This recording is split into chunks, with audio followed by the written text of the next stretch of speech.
One of the main features of globalization of world politics is that it takes a view of theory that helps you understand the world by treating theories as if they're different colored lenses. So to use a simple analogy, if you were to wear yellow sunglasses, the world would look yellow. If you had red tinted sunglasses, the world would look red, and so on.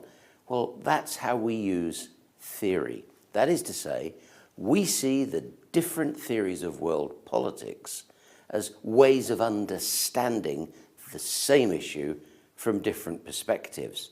So in that sense, theories are not something separate from the world that report on the world as it really is. Rather, theories are things that construct what we see. So if you take one theoretical position, you'll see a certain set of events. If you take another theoretical position, you'll see a different set of events.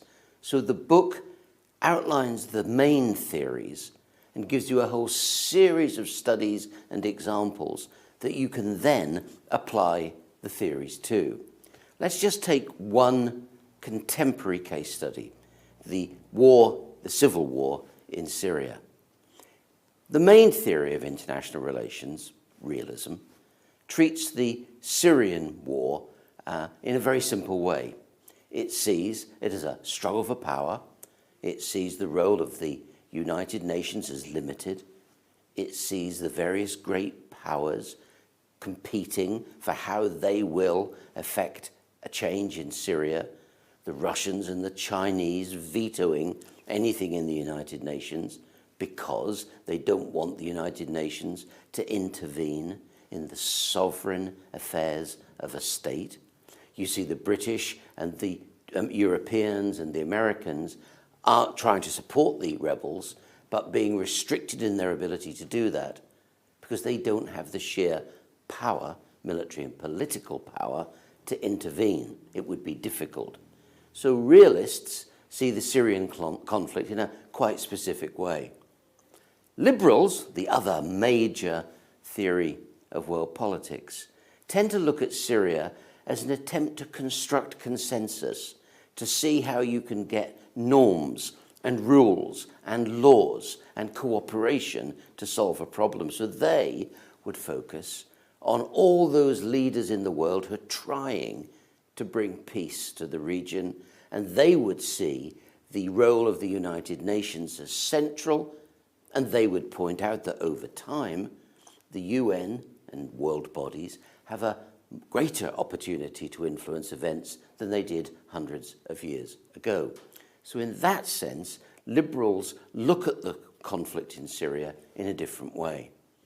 If you then turn to a theory such as Marxism, Marxists have a very, very different set of glasses to look at the Syrian conflict, if you like, than the other two main theories. Marxists look at Syria as a conflict really ultimately determined by oil, by centrality in the Middle East, by ruling classes, by economic power, and they look at it as a clash of economic interests. And they see the Assad regime and the opponents as representing different economic interests globally. And their concern really is not so much with the details of the conflict as with the great conflict through history between various competing economic forms. Those who look at ethics, obviously, look at the conflict in a very different way. They're concerned with the ethical issues about when should you intervene. Is there a duty to intervene? Is there a right to protect? Is there a need to support people who are being killed in other countries? Or should, ethics people would say, should governments stay out of other people's conflicts? Then you've got post-structural theories and post-colonial theories as well. I won't go into them in detail. The point I want to make is all these different theories look at the same conflict, but look at it in a different way. What it gives the reader the opportunity to do is to look at the information from different perspectives, and therefore we ask the reader to reflect upon the way in which your view about how the world operates colours what you see.